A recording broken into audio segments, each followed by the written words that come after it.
మండల గ్రామమైన సంగం జాకర్లమూడి గ్రామంలో పౌర సరఫరాల శాఖ మంత్రి నాదెండ్ల మనోహర్ ఎస్సీబీసీ కాలనీలో పెన్షన్ల పంపిణీ కార్యక్రమంలో పాల్గొన్నారు. తదనంతరం జరిగిన సభలో మంత్రి మనోహర్ మాట్లాడుతూ సంగం జాకర్లమూడిని ఒక ప్రణాళికబద్ధంగా అభివృద్ధి పదంలోకి తీసుకువెళతానని చెప్పారు.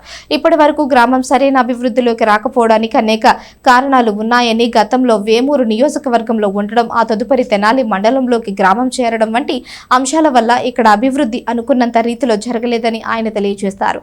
అయితే సంఘం జాకర్లమూడిని అభివృద్ధి పదంలో నడిపించేందుకు ప్రణాళికబద్ధంగా ముందుకు తీసుకువెళతానని మంత్రి చేశారు. అలాగే సెప్టెంబర్లో స్వచ్ఛంద కార్యక్రమాన్ని సంఘం జాకర్లమూడిలో నిర్వహించుకునేలా చర్యలు తీసుకుంటానని ఆయన తెలియజేశారు.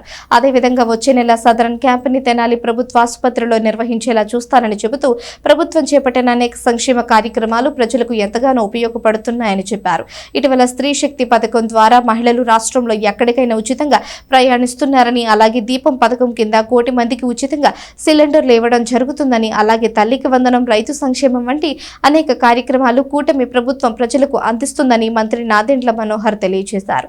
ఈ కార్యక్రమంలో గ్రామ సర్పంచ్ పాలడుగు జయలాగలక్ష్మి, ఎంపీటీసీ వెంకట నరసింహ, అలాగే పసుపులేటి వెంకటేశ్వర్లు, పాలడుగు రవీంద్ర బాబు తదితర నాయకులు పాల్గొన్నారు. ఇదే విధంగా సుల్తానాబాద్ నందు జరిగే పెన్షన్ల పంపిణీ కార్యక్రమంలో పౌర సరఫరాల శాఖ మంత్రి నాదెండ్ల మనోహర్ పాల్గొని పెన్షన్లను పంపిణీ చేశారు. Government hospital road, Guntur railway gate, Kumar పంపులు క్వార్టర్స్ దగ్గర ఎస్టీ కాలనీలలో పెన్షన్ పంపిణీ కార్యక్రమంలో మంత్రి నాదెండ్ల మనోహర్ పాల్గొన్నారు. ఈ కార్యక్రమంలో పలువురు నాయకులు పాల్గొన్నారు.